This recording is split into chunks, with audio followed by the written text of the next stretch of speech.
I told you I'd win this hand. You got lucky this time. Luck, it's all skill. Right, deal again. No, not again. Get up!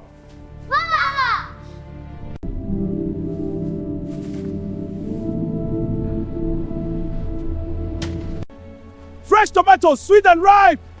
Best price today, come and buy! I know it's hard, but we have to keep trying. I believe in us. We can make it. How is everyone doing? I'm almost done. Looks good, sweetie. I'm done. Wonderful. Let's see. Mama Ngozi, that smells wonderful. Fresh from the fire. A taste for you? I can't say no to that. In the crowded heart of Lagos, in a restless neighborhood called Surulere where buses roared before sunrise and street traders arranged their goods while the sky was still gray, lived a woman named Anazi, a woman whose strength was greater than her circumstances. Every morning at exactly 5 a.m., before the first rooster cried, she would rise quietly from her thin mattress, careful not to wake her two small children, and begin her endless routine of boiling water, sweeping the compound, cooking rice for school lunch, ironing faded uniforms, and preparing herself for another exhausting day at the supermarket where she worked as a sales attendant, earning just enough to survive but never enough to breathe. While in the same house, on the same bed, lay her husband Amcha, once a responsible driver, now a man swallowed by laziness, snoring heavily as though life demanded nothing from him. 7 years earlier he had been different, a man with ambition and pride, but when the transport company he worked for shut down 3 years ago, something inside him collapsed and never rose again, and though Anazi had comforted him, telling him that setbacks were temporary and that together they would rebuild, he chose instead to surrender to idleness, sleeping until noon, sitting in his undershirt watching television, and spending afternoons at a local bar where laughter came easily and responsibility never knocked. Each morning when Anazi begged him softly to help take the children to school, he would groan and complain of imaginary fatigue, accusing her of disturbing his rest, even though he had slept since the previous evening, and when she reminded him of their unpaid rent, electricity bills, and the children's school fees, he would wave her off, insisting that jobs were scarce and that she should stop pressuring him like an enemy rather than a wife. What hurt Anazi most was not just his laziness, but his refusal to even try, because while she stood for 10 hours at the supermarket counter smiling at rude customers and calculating change with tired fingers, he sat at the bar drinking cheap beer, encouraged by friends who celebrated irresponsibility as though it were freedom. As expenses increased and her 45,000 naira salary shrank against the weight of feeding 4 mouths, Anazi added a second hustle to her suffering, buying tomatoes, peppers, and rice after work to cook small portions of jollof and stew which she sold at the evening market under a flickering lantern, her eyes growing red from lack of sleep, her body thinning from stress, yet her determination unbroken because her children, little Ada and baby Chuka, were the only lights in her dark tunnel. Neighbors whispered about Emeka's behavior, some blaming the economy, others blaming bad character, but everyone could see that Anazi was carrying a house built for 2 shoulders alone. Still, she never insulted him publicly, never shamed him before his friends, hoping each new sunrise would bring back the man she once married. But what she did not know was that someone else had been watching her struggle carefully, someone wealthy, powerful, and dangerously patient, a man who saw opportunity where others saw tragedy, a man who believed every weakness could be exploited if one waited long enough. And so, as Anazi continued waking before dawn and returning home long after sunset, believing her greatest battle was poverty, she did not yet realize that a darker storm was gathering quietly around her marriage, one that would test her dignity, her faith, and the strength of her decision to endure. Not far from Anazi's modest apartment in Surulere lived a man whose name carried weight in the streets of Lagos, a man called Chief Odogu, a wealthy businessman with shining cars, rented shops across the market, and a mansion surrounded by high walls. But beneath his polished agbada and loud laughter lived a heart that fed on control, and for months he had watched Anazi from a distance, admiring not just her beauty but her vulnerability, studying the cracks in her marriage the way a hunter studies the path of wounded prey, knowing she was too principled to fall for direct advances and too loyal to betray her vows easily, so he chose a different strategy. If he could not pull her toward him, he would push her husband further away. One humid afternoon, when laughter and loud music floated from Baba Ibe's roadside bar, Chief Odogu stepped out of his black SUV and entered the smoky space where Amcha and his friends were already halfway drunk, and immediately the atmosphere shifted. Because money had entered the room, the chief greeted them warmly and ordered crates of beer without hesitation, his generosity flowing like a river that had no source but hidden intention, and Amcha, whose pride had long been starving, felt suddenly respected again. his chest rising as the chief praised him as a real man who should not allow his wife to pressure him, telling him that Lagos was hard and that sometimes a man deserved rest after suffering job loss, planting poisonous comfort inside his wounded ego, and day after day the chief returned, buying drinks, slipping small cash into Emeka's hand, laughing at his jokes, encouraging his complaints about Anazi, and slowly reshaping his mind into something more reckless, more entitled, more resentful. What began as evening drinking turned into morning drinking, what was once shame became boldness, and Aimcha started leaving home earlier not to look for work but to sit proudly beside the chief, convinced that someone important finally understood him, unaware that he was being groomed like a pawn in a game he could not see. The more Aimcha drank, the more irresponsible he became, gambling away money, returning home late smelling of alcohol and arrogance, and eventually, when the free cash from the chief was not enough, he began stealing from the small savings Anazi hid in a tin beneath their bed, taking only small amounts at first so she would doubt her own counting, but Anazi was meticulous, and when she realized 20,000 naira had vanished, nearly half the school fees she had struggled to save, something inside her trembled with fear and betrayal, yet when she confronted him, he denied it with dramatic anger, accusing her of calling him a thief, twisting truth into insult as drunk men often do. Meanwhile, Chief Odogu watched everything through informants in the neighborhood, satisfied as tension thickened inside the marriage like smoke filling a closed room, because his true goal was not just Emeka's downfall but Anazi's isolation, believing that once her husband became unbearable enough, she would run, tired, desperate, humiliated, straight into the open arms of the kind chief who would offer shelter, business support, and protection at a price unspoken but clearly implied. He rehearsed his lines carefully, planning to appear compassionate at the perfect moment, to pretend he had only her well-being at heart, and so while Anazi worked herself thin at the supermarket by day and the market by night, unaware of the web tightening around her, her husband drifted deeper into addiction, pride replaced by dependency, manhood replaced by excuses, and Chief Odogu smiled quietly in the background, believing he was close to winning a prize he had no right to desire, never considering that a woman pushed to the edge can either fall or rise with a strength that surprises everyone. The tension inside the small Surulere apartment in Lagos no longer felt like ordinary marital struggle but like a storm trapped within four cracked walls, and every day that Aimcha sank deeper into drinking, gambling, and false pride fed by Chief Odogu's manipulative generosity, Anazi felt herself shrinking under the weight of exhaustion and silent humiliation, yet she endured for the sake of her children until the night everything finally shattered beyond repair. It began like many other nights, with her returning from the evening market long after sunset, feet swollen, fingers stained with stew and pepper, her body trembling from fatigue as she reheated rice for the children and laid them to sleep, hoping Aimcha would either stay away or return quietly, but instead he stumbled in past 9 o'clock, more intoxicated than ever, eyes red, shirt half-buttoned, voice loud enough to wake the neighbors, demanding food with the entitlement of a king who had earned nothing, and when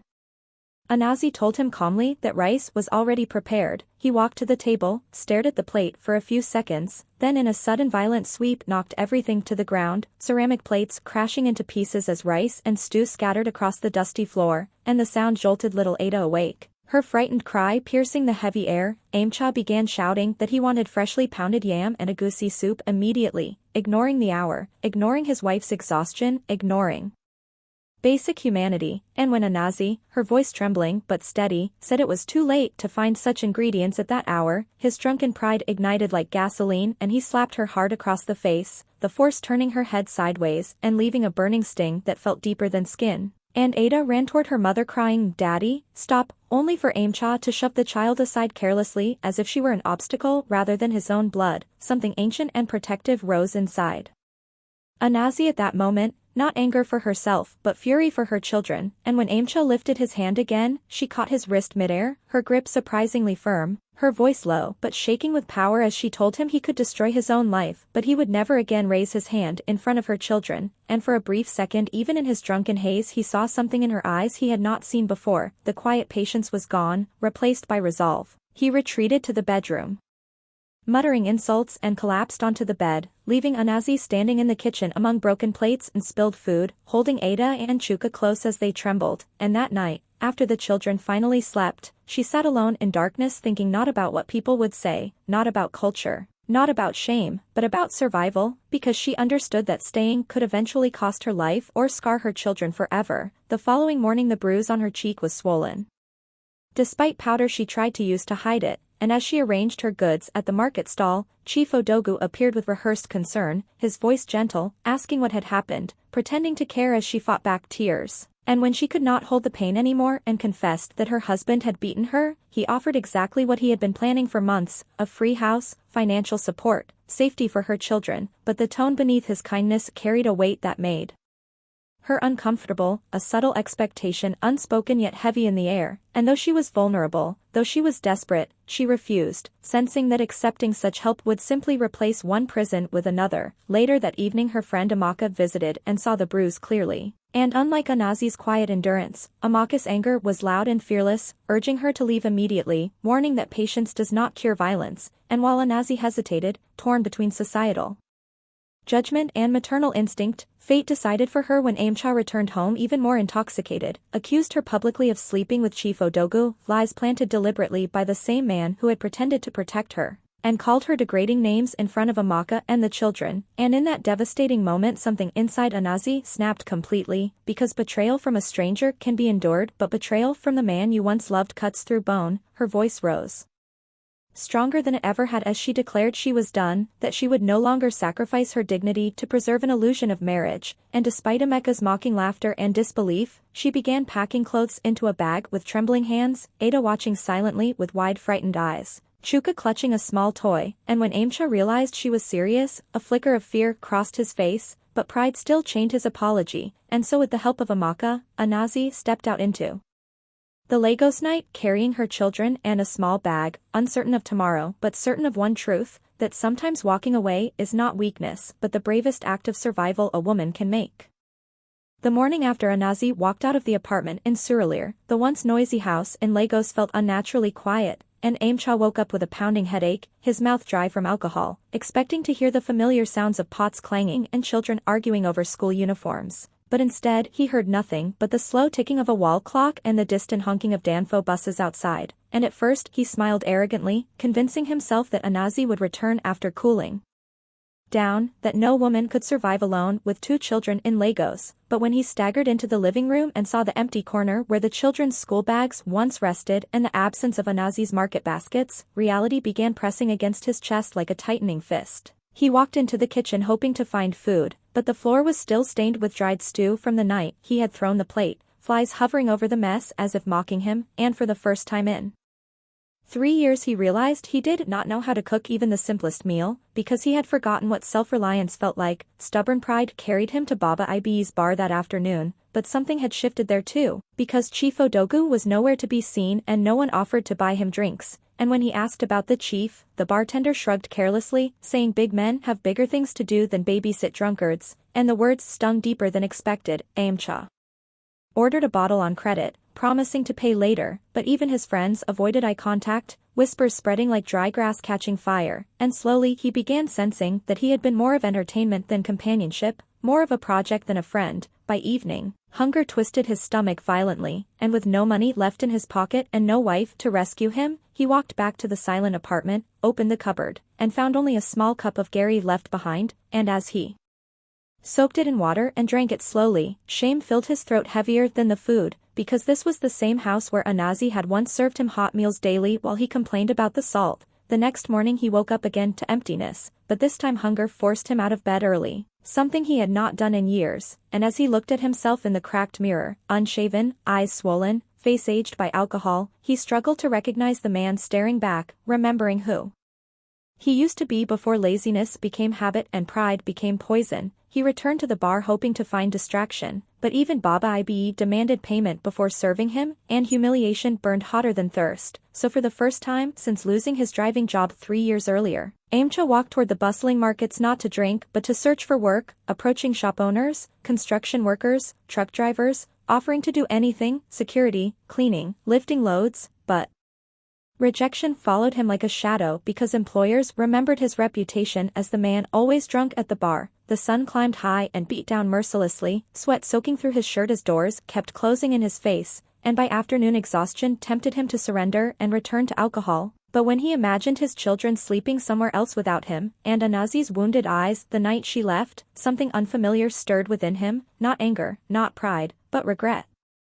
He returned home that evening without drinking, and though hunger still gnawed at him, the greater pain was realizing that for the first time there was no one to blame but himself, because Chief Odogu had disappeared the moment his game failed, leaving Aimcha alone with the ruins he helped create. And as darkness fell over Lagos and the house remained silent, Aimcha sat on the floor surrounded by unwashed plates and scattered clothes, and for the first time in many years, he cried not because life was unfair, but because he finally understood that he had become the architect of his own destruction, and that silence, when it replaces the laughter of children, is louder than any insult a man can endure. On the third morning of unbearable silence inside the small Surulere apartment in Lagos, hunger had grown from discomfort into humiliation, and Aimcha, who once mocked responsibility, now felt its absence crushing him like a heavy stone on his chest, because there was no wife to prepare food, no children to distract his conscience, no wealthy chief to sponsor his foolishness, and when he reached for his phone hoping to call someone for money, he realized most of his so-called friends had stopped answering his calls, their loyalty dissolving the moment free drinks disappeared, and that painful truth forced him to confront something he had avoided for years, that pride without productivity is empty noise. He walked into the bathroom, stared at his reflection again, and saw not a victim of circumstance, but a man who had chosen comfort over effort, excuses over action, and alcohol over accountability, and the weight of that realization broke something inside him completely, causing him to sink onto the cold tiled floor and weep, not dramatic drunken tears but deep, silent tears of regret that came from recognizing lost time, lost respect, and nearly lost family. Memories flooded his mind, Anazi waking before dawn, Ada's tiny hands clapping when he once lifted her into the air years ago, Chuka's laughter when he used to tell bedtime stories before laziness replaced presence, and he understood that while he blamed unemployment, he had slowly allowed self-pity to become identity, and when self-pity matures, it becomes destruction. That afternoon he found an old Bible covered in dust on a shelf, a gift from his late father, and though he had not opened it in years, he began reading aimlessly until his eyes rested on the story of a prodigal son who wasted everything before realizing his mistakes, and something in that ancient narrative mirrored his own reflection so painfully that he whispered to himself, "I have been living like a man who forgot his home." And in that quiet whisper, pride finally died. The next morning, before the sun rose, Aimcha stood outside the apartment not as a man seeking sympathy but as a man ready to suffer consequences, and he walked from street to street asking for work again. But this time his voice carried humility instead of entitlement, and though rejection still met him repeatedly, he did not return to the bar. Even when passing by it felt like a magnet pulling at his weakness. On the fifth day of relentless searching, a tomato trader at the busy market recognized him as Anazi's husband and hesitated before offering him a simple job, offloading baskets of tomatoes from delivery trucks every morning for 1,000 naira a day, and though the pay was small compared to what he once earned as a driver, Aimcha accepted instantly without negotiation because he understood that redemption does not begin with comfort but with consistency. The first morning of lifting heavy crates tested his body harshly, his arms trembling, his back aching, sweat pouring down his face under the scorching Lagos heat, and passers-by who once saw him laughing at the bar now saw him bent under labor, and shame burned inside him, but instead of running from it, he carried it like a reminder of who he never wanted to become again. Every evening he returned home exhausted but sober, cleaning the house little by little, washing plates he once left for his wife, sweeping floors he once dirted without care, and though the apartment still felt empty, something inside him slowly began rebuilding, not wealth, not status, but discipline. After 2 weeks of working without missing a single morning, he used part of his small earnings to buy airtime and dialed Anazi's number with trembling fingers, unsure whether she would answer, and when she finally picked up, her voice was calm but distant, and instead of defending himself, instead of blaming Chief Odogu, instead of listing excuses, he simply said, "I am sorry." Words heavier than any crate he had lifted, and though silence followed on the line, he continued explaining that he had started working, that he did not expect immediate forgiveness, that he only wanted to show through actions, not promises, that he was trying to change. And when Anazi responded that he should first prove seriousness by sending money for the children's school fees, he did not argue, he did not complain about how small his salary was, he simply replied, "I will," because he finally understood that real change is not loud, it is consistent. That night as he lay on his mattress, muscles aching from labor but mind clearer than it had been in years, Aimcha realized something profound. Losing his family was not punishment but revelation. Because sometimes a man must fall completely before he learns that responsibility is not a burden but a privilege, and that pride must die before character can live. Weeks turned into a test of endurance in the restless streets of Lagos, and while Anazi and the children stayed in Amaka's modest apartment adjusting to their new temporary reality, Aimcha worked each morning before sunrise at the tomato trucks, lifting baskets until his palms formed blisters and his back throbbed with a pain that felt both punishing and purifying, because every drop of sweat carried a reminder that rebuilding a broken life demands visible effort. He stopped passing by Baba IBE's bar entirely, choosing longer routes home to avoid temptation, ignoring the mocking laughter of former drinking companions who could not understand why a man would trade free alcohol for hard labor, but their voices no longer controlled him because hunger, loneliness, and regret had already done what pride never allowed. They humbled him. At night, after washing his only 2 decent shirts by hand and scrubbing the once filthy apartment, he counted his earnings carefully, dividing small notes into envelopes labeled school fees, food, and savings, something he had never done even during his better years as a driver, and when the first 15,000 naira transfer alert reached Anazi's phone, she stared at it in disbelief, uncertain whether it was coincidence or genuine change. But when another payment followed 2 weeks later, then another, doubt slowly softened into cautious observation. Meanwhile, Chief Odogu attempted once more to approach Anazi at the market, wearing his usual mask of polished kindness, asking if she had reconsidered his offer of a free house and financial comfort, but Anazi, whose pain had sharpened her instincts, replied calmly that she would rather struggle honestly than live comfortably in silent debt to a man whose intentions she did not trust. And her refusal bruised the chief's ego deeply, because he had expected desperation to bend her will, not integrity to strengthen it. Back in the apartment, Aimcha expanded his effort beyond the tomato job, borrowing a wheelbarrow from a neighbor and offering to carry heavy goods for traders during midday hours for extra coins, then accepting a temporary night shift as a security guard at a nearby warehouse. Sleeping only a few hours daily yet refusing to complain because exhaustion now felt honorable compared to idleness. One evening, after nearly 2 months of consistent labor, Anazi agreed to meet him at a small roadside restaurant halfway between her friend's home and the market. And when she arrived, she barely recognized the man sitting across from her. He had lost weight, yes, but more importantly, the arrogance in his eyes had dissolved, replaced by humility and a quiet attentiveness, and instead of demanding her return, instead of blaming manipulation or misfortune, he spoke slowly about accountability, admitting how he allowed Chief Odogu's praise to inflate his ego, how he stole from her savings, how he chose alcohol over responsibility, and how he now understood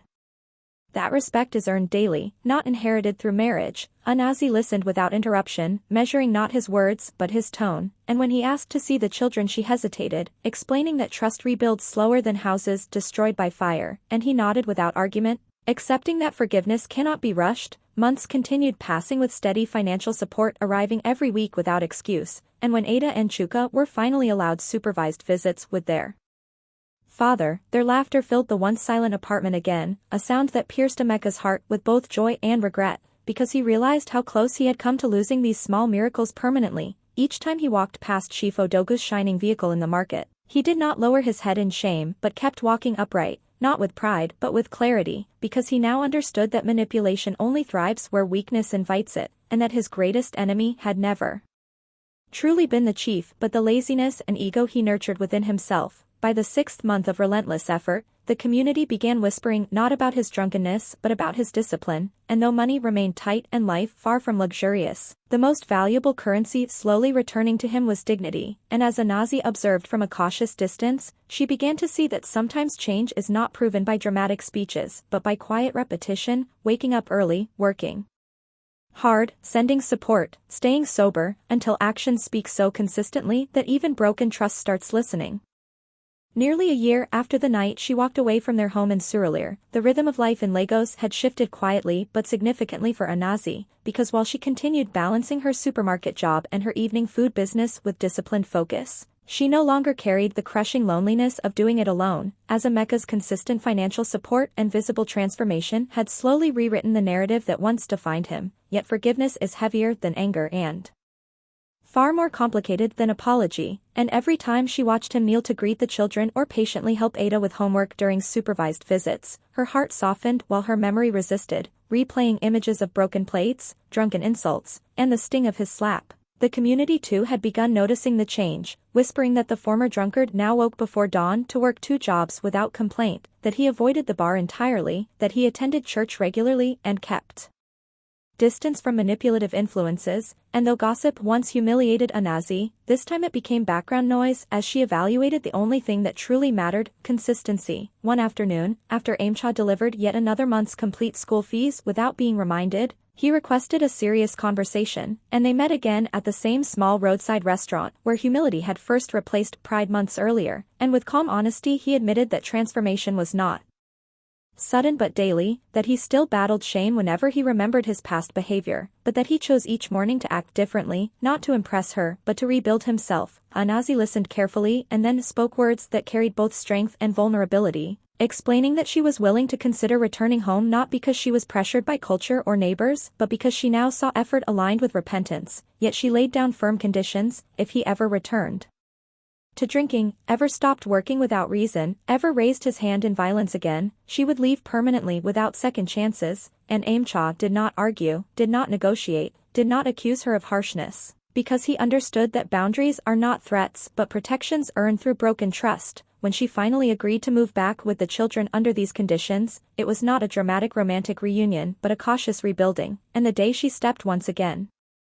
into the apartment that had once held fear, she noticed how clean it was, how empty of alcohol bottles it had become, how the children's sleeping corner had been repainted in bright colors, small gestures that revealed effort rather than promises. Ada and Chuka ran joyfully from room to room, their laughter echoing through walls that once heard shouting, and for Aimcha that sound was the loudest confirmation that redemption is possible when pride dies completely. Yet even as hope returned, the shadow of Chief Odogo lingered in the background, occasionally watching from a distance with visible irritation whenever he saw the family walking together in the market, because his plan to isolate and claim Anazi had failed entirely, not through confrontation but through her refusal to trade dignity for comfort and Emeka's decision to reclaim responsibility before it was too late. Months continued to pass without relapse, arguments still occurred like in any marriage, financial challenges remained real, but this time conflict was faced with conversation rather than violence, and for the first time in years Anazi felt partnership instead of burden. She learned that forgiveness does not erase memory but transforms it into wisdom, and Aimcha learned that love is not proven by dominance but by daily sacrifice. And as their home slowly filled again with routine, shared cooking, shared bills, shared laughter, the weight of forgiveness became lighter, not because the past vanished, but because the present was stronger, and both of them understood that second chances are not gifts given lightly, they are responsibilities carried carefully, day after day, choice after choice. 5 years after the night Anazi walked out of that broken apartment in Surulere, life in Lagos looked different for their family, not because wealth had suddenly poured into their hands, but because discipline, partnership, and mutual respect had replaced chaos and pride. And each morning before the first light stretched across the busy streets, Aimcha now woke at 5 a.m. not out of fear of losing his family but out of commitment to protecting it, stepping into the cool dawn air to start his small commercial bus, a vehicle he had purchased gradually after years of saving from both his market labor and security job. And though the bus was modest compared to the shiny cars driven by men like Chief Odogu, it represented something far greater: ownership earned honestly. Anazi too had expanded her small evening food business into a stable catering service supplying offices and events, her once fragile market table replaced by a rented kiosk with her name boldly written across it, and together they learned that shared struggle binds stronger than forced dependency ever could. Their home, once a battlefield of shouting and shattered plates, now echoed with the laughter of 3 children, including a baby born after reconciliation. And on evenings when Aimcha returned from work tired but sober, he would sit with Ada and Chuka helping with homework, remembering painfully how close he had come to losing these simple sacred moments. Occasionally, while driving through familiar streets, he would pass Baba Ib's bar where some of his old companions still sat, older now but unchanged, still blaming the government, the economy, or their wives for lives they refused to rebuild, and instead of feeling superior, he felt grateful, because he understood how thin the line is between destruction and discipline. Sometimes he even caught sight of Chief Odogu at the market, the wealthy man still dressed in elegance, yet unable to hide the irritation in his eyes when their paths crossed, because his carefully designed plan to manipulate a weak husband and possess a struggling wife had collapsed under the weight of integrity and accountability. And though Aimcha once would have lowered his gaze in shame, he now walked past calmly, not with arrogance but with quiet confidence that comes only from conquering oneself. Anazi, on her part, never forgot the lessons carved into her heart during those painful years. She learned that patience must never become permission for abuse, that walking away can sometimes save both life and marriage, and that a woman's worth does not depend on enduring suffering silently. Aimcha often spoke to younger men in the neighborhood who complained about hardship, telling them openly that laziness nearly cost him everything, that alcohol disguised as comfort is a thief of destiny, and that responsibility is not oppression but identity. And when he shared his story, he never blamed Chief Odogu or circumstances, because he understood. The most dangerous enemy he fought had lived inside him. Their journey was not fairy tale perfect. There were still bills to pay, school fees that stretched their savings, unexpected illnesses and minor disagreements, but they faced each obstacle side by side instead of back to back. And that simple shift transformed survival into stability. On certain evenings, when the children were asleep and Lagos traffic hummed faintly in the distance, Anazi would sit beside Aimcha outside their small home and reflect on how fragile everything once was, and he would gently squeeze her hand in silent gratitude, knowing that her decision to leave had been the turning point he needed to confront himself. And in that shared silence they both understood a powerful truth: redemption is possible, but only when consequences are allowed to teach. And so their story became more than just a marriage restored, it became a reminder woven into the community that real strength is not found in domination or excuses, but in humility, discipline, and the courage to change before it is too late, because what a person chooses to do after hitting rock bottom determines whether they remain buried or rise stronger than before.